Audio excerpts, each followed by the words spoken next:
ایک مرتبہ پھر ہم عدلیہ سے بصد احترام مخاطبے اور درخواست کر رہے ہیں کہ یہ سب کچھ آپ کے آنکھوں کے سامنے ہو رہا ہے۔ اسلام آباد ہائی کورٹ کے چیف جسٹس سے درخواست ہے کہ آرٹیکل 203 کے مطابق سپریم کورٹ سے درخواست ہے کہ سو موٹو کے ذریعے اس کا تدارک کیا جائے۔ ایسے سیریس کیسز میں آپ the minimum bare minimum standard of the fairness جو ہے وہ اپ ہولڈ رکھے۔ وہ ایک سابق وزیر اعظم ہے، ایک سب سے پاپولر پولیٹیکل پارٹی کا دنیا کا مقبول ترین لیڈر ہے جس کا نام ہے عمران احمد خان صاحب نیازی۔ جو لوگ اس کے نام پہ ٹاکے لا رہے ہیں، جو لوگ ان کو مٹا رہے ہیں، اللہ اپنے رحم کرم کے ساتھ عوام کے تعاون کے ساتھ اس کو مٹانے نہیں دے گا۔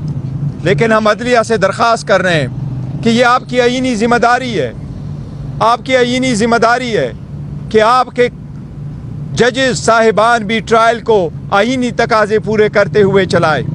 میں نے آج جو پروسیڈنگ دیکھی ہے یہ تو شخانہ کا ایک نیا ورژن ہے، اس سے بھی آگے جا رہا ہے۔ اس کی ہم شدید مذمت کرتے ہیں، ہم حق محفوظ رکھتے ہیں۔ ہم سویرے انشاءاللہ اسلام آباد ہائی کورٹ بھی اس کے خلاف جائیں گے، لیکن ابھی سے میری چیف جسٹس صاحب سے درخواست ہے کہ آپ کے سامنے اگر ہماری درخواست آ جائے تو کائنڈلی سیم ڈے کے لیے اس کو منتخب کر لے، سنیں، آپ اوپن ہارٹ سے سن لے۔ ہم امید کرتے ہیں انشاءاللہ تعالیٰ آپ ہمیں انصاف دلائیں گے، لیکن انصاف کے لیے ہم کہاں جائیں؟ عدلیہ کے پاس نہ جائے تو کہاں جائیں؟ یہ بھی ہمارا ایک آئینی حق ہے۔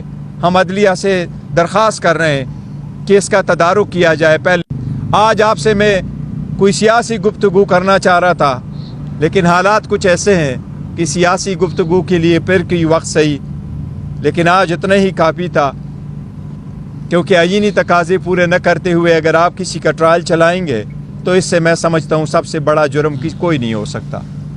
آج کے لیے اتنا کافی، انلیس آپ کا کوئی کوسچنز ہو۔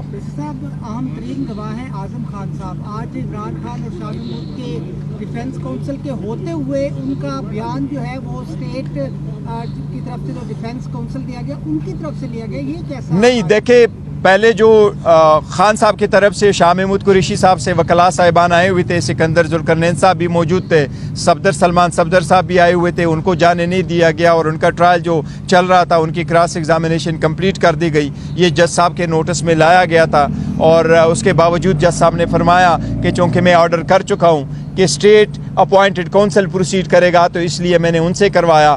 ہماری گزارش صرف اتنی تھی، میں نے بھی جج صاحب سے گزارش بھی یہی کی تھی کہ اگر ڈیفنس کونسل کے ایبسنس میں آپ نے کسی اور وکیل کو اپوائنٹ کیا ہے تو چلو کوئی جواز ہوگا، آپ نے سوچا، لیکن اب جب کہ اپنا گواہ موجود ہے، آپ کا گواہ موجود ہے اور ڈیفنس کا اپنا کونسل موجود ہے اور وہ کونسل جس کے پاس ریکارڈ بھی ہے، جس نے تیار بھی کیا ہے، جس کی ایکسپرٹیز بھی ہے اور وہ کراس ایگزامینیشن کر بھی سکتا ہے، کنڈکٹ بھی کر سکتا ہے، effective service of assistance of the council ایک بنیادی حق ہے، پھر آپ ان کو اجازت دے۔ لیکن ان سب کے باوجود ہمیں اس حق سے محروم رکھا گیا۔